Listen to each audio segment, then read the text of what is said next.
following podcast is an exclusive presentation of Project Entertainment Network.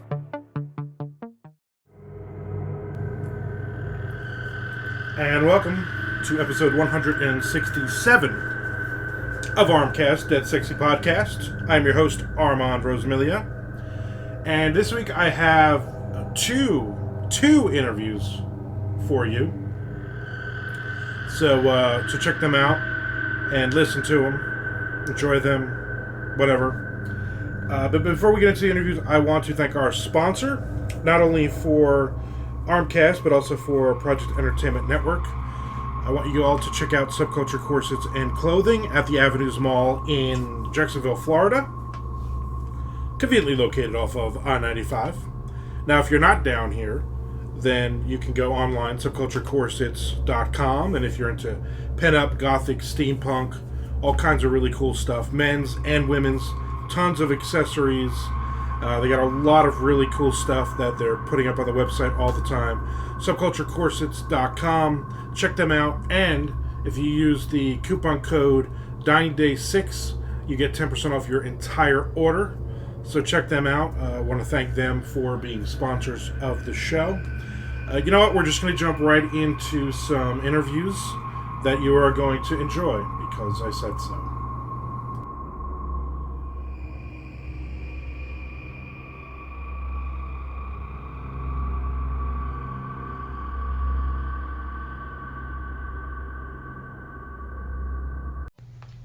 And you listen to Armcast, Dead Sexy Podcast. And my guest today is a first-time author, M.L.Ruscsak.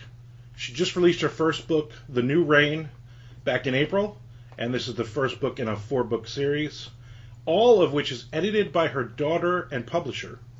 This first book also had intentional misspelled words, among other misgivings. First off, thanks for coming on the show. Thank you very much for having me. All right, so you've given me some information there. There's a couple different things. So we're going to start off with first-time author. Yes. When did you actually start writing, and how long did it take you to actually put this, The New Reign, together? The New Reign, I started in 2014. I originally published it DIY through Books A Million in 2015. Then I got picked up by a publisher end of 2015, released it through them, and now I'm changing publishers again, and so the cover is changing yet again. So is it without obviously getting into all the specifics and all that other stuff, is it you're looking for a different market, or is it just that contract ran out and let me try something different now? No, the publisher's having issues that I can't discuss, so I had to find a new publisher. Right, which is unfortunately common. Yes, and it got picked up rather quickly, so I'm thrilled with that. Oh, nice. So you put it out yourself at first. Was there a reason that you did self-publishing as opposed to going to like a small press, or did you try small press originally? No, I did DIY because I wanted to test to see, okay, do I have something that's marketable and will people buy it? Mm-hmm. Once I got my test results back from that, then I went to a publisher. Nice. So the publisher was obviously willing to pick it up based on, because you had a track record, you had some sales and everything else. So was it realistically, was your sales, was it better than you thought it was going to be, or were you underwhelmed with where you wanted to be at that point when you got picked up? When I got picked up, I was targeting right where I thought I should be for a DIY, mm-hmm. and then this kind of got out of hand with my publisher, and truthfully, I'm glad I had the problems with her that I did, and I needed a new publisher. So right. It worked out for the best. Right. And, I mean, that's, for listeners, that is actually pretty common, even if you look at some of the major publishers that you've read over the years back in the day. I mean, I have certain authors have worked with the same book or the same series on several different publishers. So it's it's not necessarily a bad thing, and it also re-energizes you as an author, I imagine, to be able to have another publisher also say, hey, we also like this enough that even though it's been self-published, even though it's been out with another publisher, we want our own stake in this book. Oh, yes. That is an awesome feeling when another publisher says, hey, we want you right now. Mm-hmm. Yeah, that is pretty cool. So it says you're edited by your daughter and your publisher. Yes. So what was that experience like, having your daughter edit your stuff? My daughter is autistic, and she's very detailed oriented. Mm-hmm. So she's very on top of my grammar, my spelling, making sure everything makes sense. Then I have to go back and fix things that she fixed because of the intentional misspellings and misgivings that are supposed to be in the book. Right. So that was part of the misspellings were a part of your writing process from the beginning, or is it just something that as you started developing the story, it made sense? Actually, it didn't make sense until I started getting into the fourth book, which I wrote the last chapter of the fourth book before I wrote anything else because inspiration just hit me. Mm-hmm. And then I'm working backwards. Wow, so which books do you actually have written now? I have the first book that's out. The second book is written. I'm not releasing that one till right around Black Friday, Cyber Monday type area. Mm-hmm. And I'm working on the third one right now. Well, nice. So tell the listeners what the book is about. Okay, the first book that is written, that is out, is actually the third book in the series. This one follows Princess Nisha as she comes into her 18th birthday. She's been raised in the country of light, Lite. Yes, that's actual spelling of the country. There's a reason for it. She was raised by her aunt because 3 days after her birth, her parents were taken by fire. She's been told they were killed, but being crowned queen at the age of 13 to the Underkingdom, there's no record of anyone dying by fire from dark during that time. So she's also trying to solve the mystery about what happened to her parents. Mm-hmm. As well as reclaiming her kingdom of dark. Very cool. So where'd the like from the beginning you said, okay, I'm a 4-book series, or was it just you just started writing an idea and it kind of morphed into more than one book? As a reader, I like to read series. I don't really like standalone books. So if I'm going to write, it has to be part of a series. Mm-hmm. And I figured 4 is a good area. Mm-hmm. So are you plotting them out, or are you just pantsing them? No, I don't plot anything. It just, I let the characters speak to me. I do that too. I think creatively it just it makes it flow better, and it's you don't really have that restriction. I was telling another author probably a week or two ago, and also they're also a pantser, and that was my basic thing was that I'm a reader. So as I'm writing this, I'm also reading this as if I'm a reader, and I want to know where the story goes. And it's so boring when if you already have it outlined and you already know what's going to happen. The only thing I know what's going to happen is the end of the series, which I wrote it intentionally where I could pick up another book if I choose to, or I can leave it alone. Mm-hmm. So now you said when you first released it, you did a lot of where words escaping me. You basically did. What the heck was wrong with me today? I have not had enough coffee. That's what's wrong with me. You did a lot of research and different things, and you looked at the numbers and all that. So what kind of are you talking about? I wanted to figure out what my target readers would be, where I wanted to market. I originally thought between 13 and 18, because my daughter's 14. When I got into it, the readers said, no, it goes from 14 to 60. Yeah. So that's what the readers are telling me. Yeah, anything that you, I've learned too, anything that you go, okay, this is young adult for a teenage audience, and then I know a lot of authors who write just exclusively that stuff, and then they say, yeah, most of our readers are like 40, 45-year-olds. Yeah. That just love that stuff. I guess it takes you back to the stuff that you read as a kid. As a reader, I read young adult. Mm-hmm. So I'm not exactly young adult anymore, but that's the genre where my mind can relax. And writing it is just a way for the characters to flow easier. Right, which obviously makes sense. Now, when you started the new reign, did you say, okay, I don't want to write necessarily an adult story. I just want to write. Correct. I wanted something that my daughter, one, could enjoy reading and also be a part of the writing process. So I didn't want to get too adult just for her. Right. Yeah, I wrote many books over the years that my kids weren't even allowed to look at the covers. So.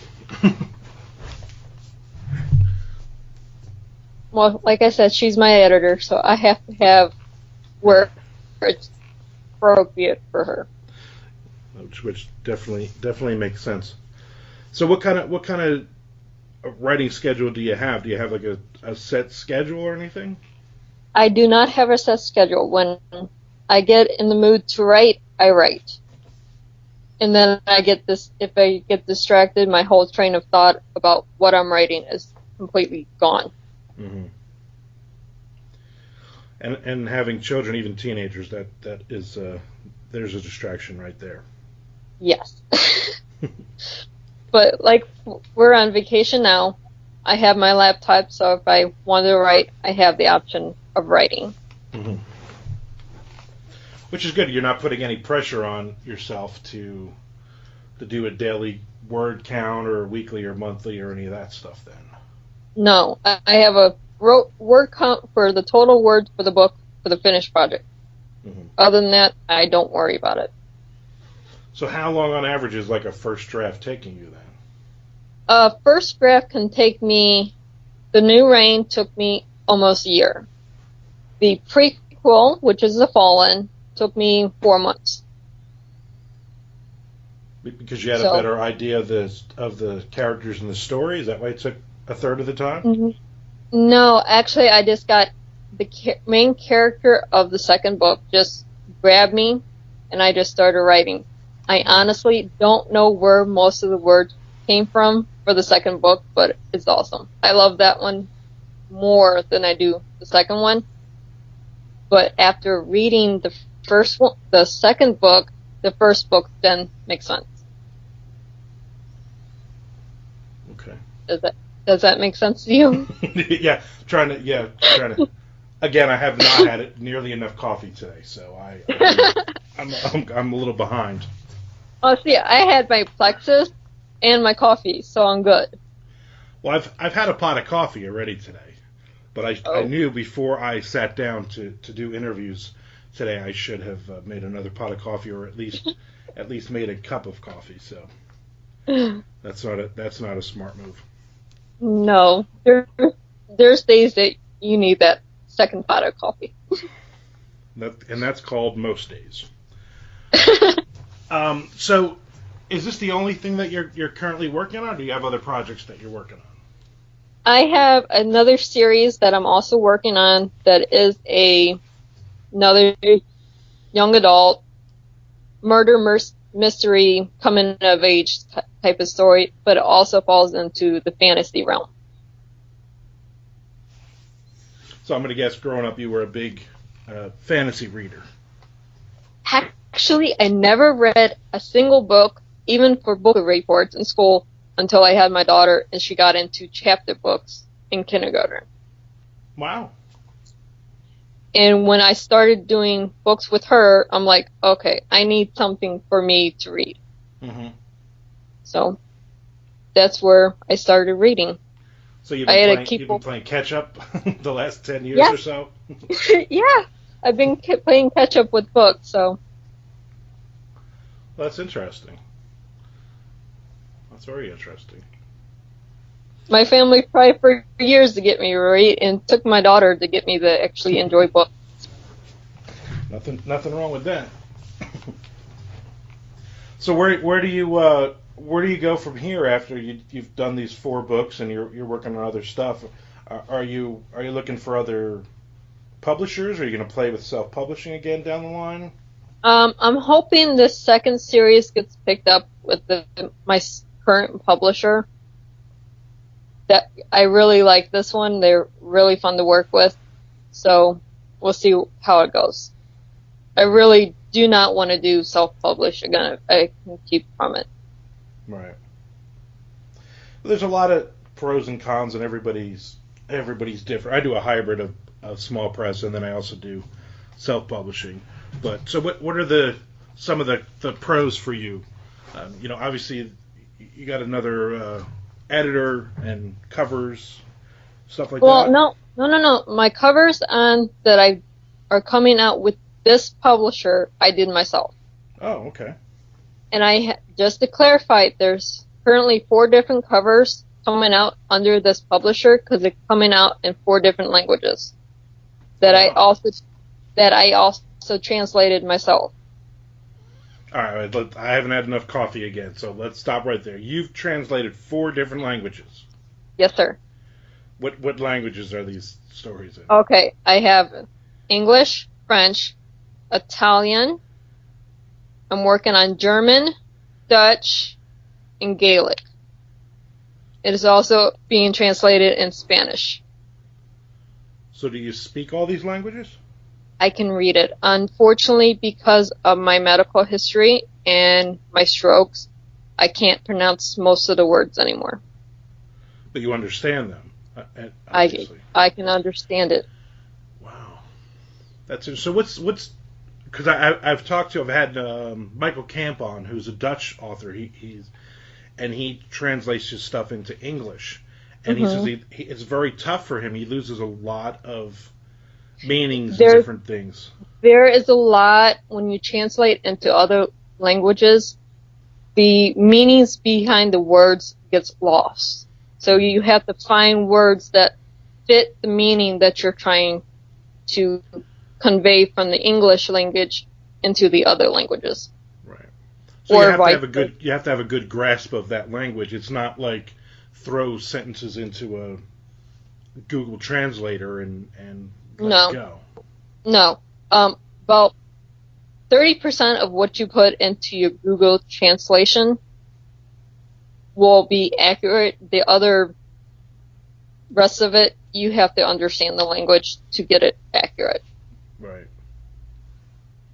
But you have a publisher who is in those markets.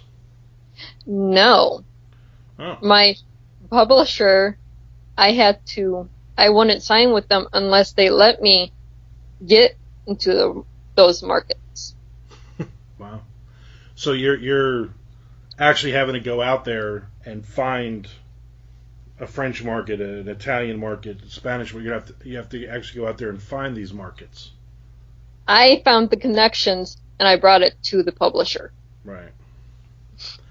Well, that's pretty cool. You did all their groundwork for them, which is nice. Yes, I did. So right now they're loving me. On top of this, I was nominated for an award. I didn't receive it, but I was nominated under the first publisher, and now I'm nominated for a second publisher, but the award, whoever gets that one, won't be named until October. Oh, very cool. So I have 2 seals on the book, so. Nice. Now it's 4 different covers. It's a different cover for each. Each language has its own cover. Now, how do those covers differ from one to the other? The backgrounds. Okay. So are you doing it? The main character, which is Princess Nisha, is on the main cover of all the books. However, the background of where she's at changes book to book. Oh, very cool. And I made sure each background looks something close to whatever language it is being conveyed in. Mm-hmm. That's very cool. I have no foreign editions of any of my books right now, and whenever I go to other authors' houses and I see their different versions of those, I'm very jealous because it just looks cool. The names in a different language, although on quite a few of them it's just the same cover with just in the It really depends. Yeah. I would prefer give me something different to differentiate. That's cool. And you're still, it obviously still looks like it's part of that series. So you're gonna get those completist fans out there who are gonna want all 4 or 5 versions of each book, even if they can't read them. Right. And I'll have a collection as well, just for my bookshelf. Oh yeah, you have to have that. It's no fun unless you have all your books on the shelf behind you. Oh yes, that's a whole part of being an author. You have to have a bookshelf just for your own work. Yep. I enjoy people coming into my office and then them saying that because the top 2 shelves are all my various versions and books of stuff, and they're always impressed. And since I have an ego, it's always a good thing to bring people in and show it off. Yes, I would imagine that is a good thing. Well, that's pretty cool then that you that you're able to do that. I don't often hear that. Usually, it's foreign rights is more of my publisher got me it in a German edition or a Spanish edition or something, and that's pretty much they took care of all of that. They got somebody to translate it and everything else, and basically the only thing you did was you okayed a cover if they actually changed the cover. Mm-hmm. Yeah, I'm a little bit neurotic when it comes to that stuff. I have to be in control of it. Mm-hmm. These are my babies. I have to be in control of it. Right. Well, which is good for you because it sounds like you obviously would do well with the self-publishing, which you did, but you've run into a publisher that will let you control a lot of those aspects and do a lot of the work that you want to do, which is nice. Yes. Like I said, the publisher I'm working with now is completely awesome. So. Well, very, very cool. Can we mention the publisher? I'm going through Wild Dreams Publishing. So I'll have a nice little horse head on my books now on the spine. Well, very cool. Well, good luck with all those. That sounds really cool. Now, where can people find you out there? I will be on Amazon, which is a big one, Barnes & Nobles, Books A Million, and almost any place other than Walmart and Target. I don't think they go into Walmart and Target just yet. Right. Well, very cool. Now, where can people find you out there if they want to get in touch? If they want to get in touch, I do have a website. It's of Lite and spell out the word and dark is DARKE, and then it's .my-free.website, or they can find me on Facebook at M.L.Ruscsak.